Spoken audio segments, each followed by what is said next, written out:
부산과 울산에 걸쳐 들어선 원자력 발전소는 모두 9기. 이 원전단지에서는 원자로를 가동하고 남은 고준위 핵 폐기물인 사용 후 핵연료가 나옵니다. 세슘과 방사성, 요오드 같은 방사성 물질을 내뿜는 사용 후 핵연료를 보관하는 곳은 원전 내 임시 저장 수조입니다. 약 10만 년 동안 사용 후 핵연료를 안전하게 담아둘 연구 처분장이 없기 때문입니다. 연구 처분장 건립 계획이 사실상 처음 발표된 건 2016년. 당시 정부는 2028년까지 연구 처분장이 들어설 곳을 선정하고 2053년 첫 가동에 들어가겠다는 큰 틀을 짰습니다. 부지 선정과 관련되는 기간은 안전성과 그다음에 주민 소통 이런 부분을 감안해서 충분한 여유를 가지고 진행을 하고 당시 정부는 20개월간 공론화 위원회까지 구성해 여론을 수렴하는 등 민주적 절차를 거친 뒤 최종 건립 계획을 세웠다는데 그 의미를 더했습니다.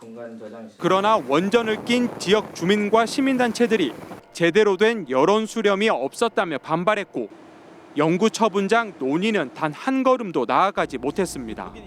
사용 후 핵연료 처리 문제를 재검토하기 위해 또다시 공론화 카드를 꺼내든 현 정부는 지난 5월 15명으로 위원회를 꾸렸지만 상황은 달라지지 않았습니다.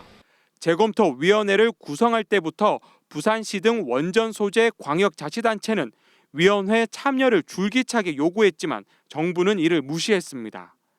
시민단체 역시 참여권 보장을 요구했지만 묵살됐고 현재는 사용 후 핵연료 처리 논의를 보이콧한 상태입니다.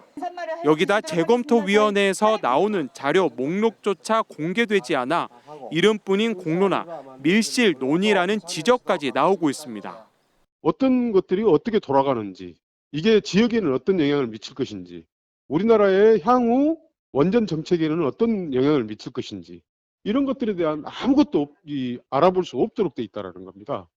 사용 후 핵연료 재검토위원회는 뒤늦게 원전 소재 지역 주민과 시민단체 등이 참여하는 협의체 구성을 제안했습니다. 하지만 광역자치단체는 대상에서 빠졌고 시민단체 역시 들러리를 설 수 없다며 불참하기로 했습니다.